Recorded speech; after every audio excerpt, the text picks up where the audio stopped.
Hi friends, welcome back to my channel சமையல் with அனு. இன்னைக்கு நம்ம என்ன டிஷ் பார்க்க போறோம்னா ஒரு அட்டகாசமான முட்டை குழம்பு தாங்க பார்க்க போறோம். முட்டையை உடைச்சி ஊற்றி ஒரு சூப்பரான முட்டை குழம்பு செய்யலாங்க. இது பூரி, சப்பாத்தி, தோசை, சாதம் எல்லாத்துக்குமே மேட்ச் ஆகிற மாதிரி ஒரு அட்டகாசமான குழம்புங்க. ஓகேங்க, வீடியோக்குள்ளே போகிறதுக்கு முன்னாடி நம்ம சேனல் இன்னும் நீங்கள் சப்ஸ்கிரைப் பண்ணலன்னா சப்ஸ்கிரைப் பண்ணி பெல் ஐக்கான் கிளிக் பண்ணி ஆல் கொடுத்துக்கோங்க. ஓகே ஃப்ரெண்ட்ஸ், இப்போது எப்படி செய்கிறதுன்னு பார்க்கலாம். இன்க்ரீடியன்ட்ஸ் பாருங்கள். பெரிய வெங்காயம் 2 போல் அரிஞ்சு வச்சுருக்கேன். அதை மட்டும் தனியாக ஒரு மிக்ஸி ஜாரில் சேர்த்துக்கிறேங்க. மற்ற பொருட்களை எல்லாம் ஒரே ஒரு ஜாரில் சேர்த்துக்கலாங்க, ஒன்றா சேர்த்துக்கலாம். பாருங்கள், 2 மீடியம் சைஸ் தக்காளி, 1 கப் தேங்காய் துருவல்,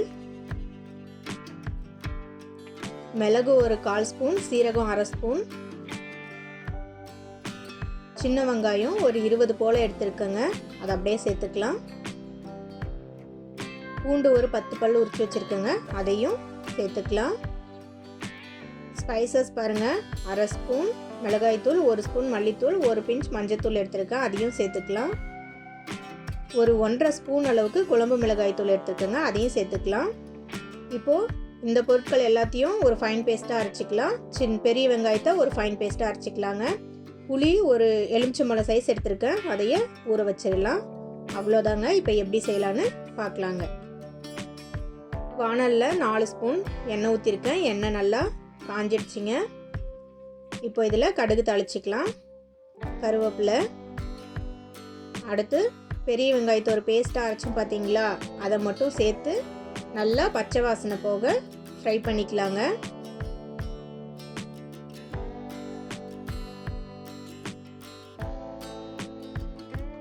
பாருங்கள், சூப்பராக இப்போ ஃப்ரை ஆகிடுச்சு. இதில் அரைச்சி வச்ச மசாலாவை சேர்த்துக்கலாங்க. இப்போ இதையும் அந்த ஆயில் ஹீட்லேயே நல்லா பச்சை வாசனை போக ஒரு 2 நிமிஷம் ஃப்ரை பண்ணிக்கலாங்க. பாருங்கள், நல்லா கொதிக்குது. இப்போது புளியை கரைச்சி அந்த தண்ணியை இதில் ஆட் பண்ணிக்கலாங்க. நல்லா இதை மிக்ஸ் பண்ணி விட்டுறலாம். அந்த புளியோட தண்ணியும் நல்லா மிக்ஸ் ஆகிடுச்சு. உப்பு வந்து ஒரு 1/4 ஸ்பூன் வந்து இந்த ஸ்டேஜில் வந்து நான் சேர்த்துக்கிறேங்க. இப்போ நல்லா மிக்ஸ் பண்ணி விட்டுறலாம். பாருங்கள், எல்லா பொருளும் நல்லா ஆயிலில் வந்து ஃப்ரை ஆகிருக்கு. இப்போ இந்த ஸ்டேஜில் தேவையான அளவு தண்ணி சேர்த்துக்கலாம்.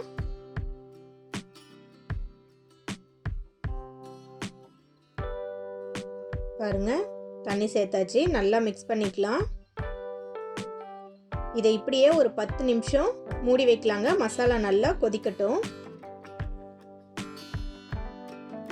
பாருங்கள், 10 நிமிஷம் கழிச்சு மசாலா நல்லா கொதிச்சிருச்சு.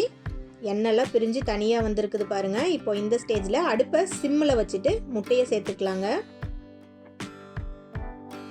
முட்டையை வந்து டைரெக்டாக அப்படியே உடச்சி ஒன்றா சேர்த்துக்கலாம்.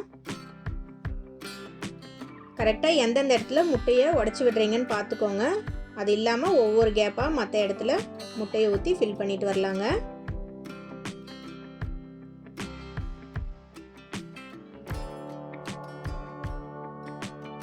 பாருங்க, முட்டையை வேக வச்சு செய்யறதை விட இப்படி உடைச்சி செய்யறது ரொம்பவே டேஸ்டா இருக்குங்க.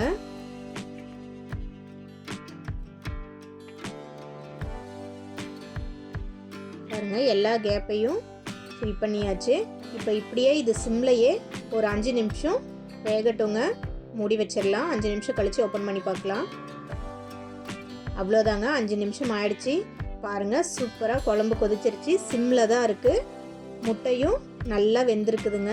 பாருங்கள், ஒரு அட்டகாசமான முட்டை குழம்பு ரெடி ஆயிடுச்சுங்க. கண்டிப்பாக இது மாதிரி ட்ரை பண்ணி பாருங்கள். சப்பாத்தி, பூரி, சாதம் எல்லாத்தோடையுமே சைடிஷாக வச்சு சாப்பிட்றதுக்கு சூப்பராக இருக்குங்க. இப்போ ஃபைனலாக இந்த ஸ்டேஜில் கொஞ்சம் மல்லித்தலையை தூவி அடுப்பை ஆஃப் பண்ணிடலாங்க. அவ்வளோதாங்க, சூப்பரான உடைச்சி ஊற்றிய முட்டை குழம்பு ரெடி ஆயிடுச்சு. இந்த வீடியோ உங்களுக்கு பிடிச்சிருந்தா கண்டிப்பாக லைக் பண்ணுங்கள், ஷேர் பண்ணுங்கள். மறக்காமல் நம்ம சமையல் வித் அனு சேனலை சப்ஸ்கிரைப் பண்ணுங்கள். நெக்ஸ்ட் வீடியோவில் பார்க்கலாங்க. பாய்.